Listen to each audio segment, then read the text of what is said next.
এই গাড়িটা মাঝে সুজুকি সিলেরিও আছে, গাড়িটা দেখা। ঠিক আছে, এই গাড়িটা পলিউশন করাতে নিয়ে গেছিলো, তো পলিউশনের ওখানে পাস হয়নি। ওরা বলেছে যে সাইলেন্সার চেঞ্জ করতে হবে, তো আমাদের এখানে নিয়ে আসতে আমরা দেখি যে গাড়িটার ইঞ্জিনটা মিস করছে।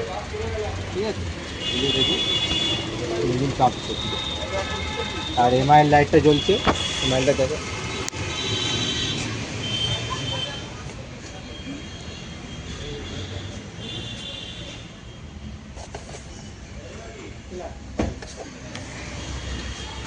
এখন আমরা চেক করব কী কারণে ওটা জ্বলছে লাইটটা, আর ইঞ্জিনটা কেন মিস করছে। ঠিক আছে, চল বন্ধ।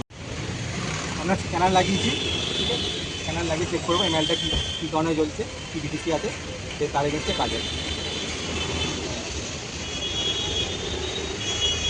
300 random multipart cylinder missing, P0301 cylinder 1 miss detected, P0302 cylinder 2 miss detected.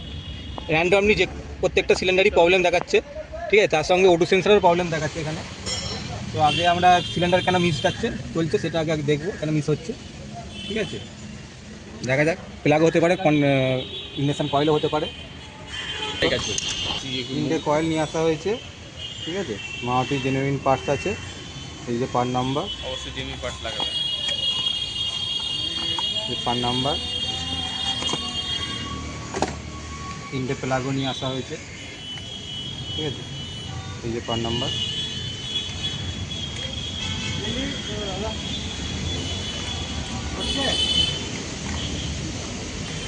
হ্যাঁ স্যার, এটা ভিডিও হচ্ছে, কাজও হচ্ছে।